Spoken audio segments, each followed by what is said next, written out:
ଶତ୍ରୁତାର ଅନ୍ତିମ ପରିଣାମ କ'ଣ ହୋଇଥାଏ ଆସନ୍ତୁ ଜାଣିବା। ସ୍ୱାମୀ ଶତ୍ରୁ ହେଲେ ଘରର ଶାନ୍ତି ନଷ୍ଟ ହୋଇଯାଏ।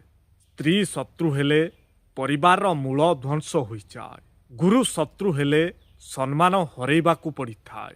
ଶିଷ୍ୟ ଶତ୍ରୁ ହେଲେ ଜ୍ଞାନର ଦ୍ୱାର ବନ୍ଦ ହୋଇଯାଏ। ପିତା ଶତ୍ରୁ ହେଲେ ସନ୍ତାନ ଅନାଥ ସଦୃଶ୍ୟ ହୋଇଯାଏ। ପୁତ୍ର ଶତ୍ରୁ ହେଲେ ପିତା ହୁଏ ହନ୍ତସନ୍ତ। ରାଜା ଶତ୍ରୁ ହେଲେ ପ୍ରଜାଙ୍କୁ ଦୁଃଖ ଭୋଗିବାକୁ ପଡ଼ିଥାଏ। ପ୍ରଜା ଶତ୍ରୁ ହେଲେ ରାଜାର ପତନ ନିଶ୍ଚିନ୍ତ।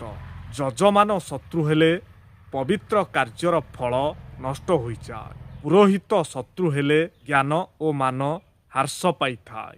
ଭାଇ ଶତ୍ରୁ ହେଲେ ପରିବାରର ଏକତା ଭାଙ୍ଗିଯାଏ। ଭଉଣୀ ଶତ୍ରୁ ହେଲେ ମମତା ଓ ସ୍ନେହ ଶୁଷ୍କ ହୋଇଯାଏ। ମିତ୍ର ଶତ୍ରୁ ହେଲେ ବିଶ୍ୱାସ ଭାଙ୍ଗିଯାଏ। ଶତ୍ରୁ ଯଦି ମିତ୍ର ସଦୃଶ୍ୟ ହୋଇଯାଏ ତାହେଲେ ଜୀବନରେ ସର୍ବଶ୍ରେଷ୍ଠ ଲାଭ ହୋଇଥାଏ। ଗୋଟିଏ କଥା ମନେ ରଖନ୍ତୁ, ଶତ୍ରୁତା ଯେଉଁଠି ସେଇଠି ବିନାଶ, ଆଉ ପ୍ରେମ କ୍ଷମା ଓ ବିଶ୍ୱାସ ଯେଉଁଠି ରହେ ସେଠି ସୁଖ ଶାନ୍ତି ଓ ମଙ୍ଗଳ। ଜୀବନରେ ସର୍ବଦା ଦୁବ ଘାସ ପରି ସହିବା ଶିଖନ୍ତୁ।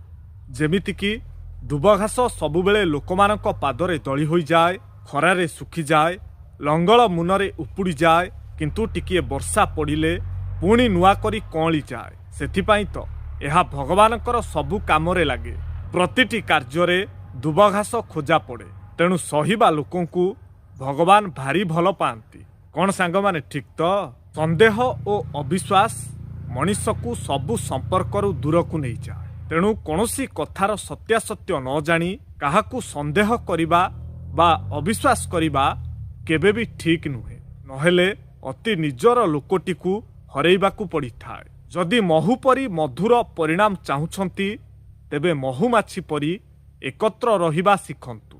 ତାହା ପୁଣି କଥା ପରିବାରର ହେଉ, ସମାଜର ହେଉ, ଧର୍ମର ହେଉ ବା ଦେଶର ହେଉ। ଯେଉଁ ସମ୍ପର୍କରେ କଳି ନାହିଁ, ଝଗଡ଼ା ନାହିଁ, ରାଗ ନାହିଁ କି ରୁଷା ନାହିଁ, ସେ କି ସମ୍ପର୍କ? ସମ୍ପର୍କ ସେତେବେଳେ ନିବିଡ଼ ହୁଏ ଯେତେବେଳେ ଜଣେ ରାଗିବାରେ ଏକ୍ସପର୍ଟ ଥାଏ ଆଉ ଜଣେ ତାକୁ ମନେଇବାରେ ପରଫେକ୍ଟ ଥାଏ। ଏ ହେଉଛି ପ୍ରକୃତ ସମ୍ପର୍କ। ଆଉ ଏହି ସମ୍ପର୍କ ସର୍ବଦା ମଜବୁତ ହିଁ ରହିଥାଏ। କେବେ ବି ଟିକିଏ ଟିକିଏ କଥାରେ ଭାଙ୍ଗି ଯାଇ ନଥାଏ। କ'ଣ ସାଙ୍ଗମାନେ ଠିକ୍ ତ? କମେଣ୍ଟରେ ଆପଣଙ୍କର ଉତ୍ତର ଲେଖିବା ପାଇଁ ଅନୁରୋଧ। ଆଉ ଯଦି ଭିଡ଼ିଓଟି ଆପଣଙ୍କୁ ଭଲ ଲାଗିଥାଏ ତାହେଲେ ନିଶ୍ଚୟ ଗୋଟିଏ ସେୟାର କରିବେ।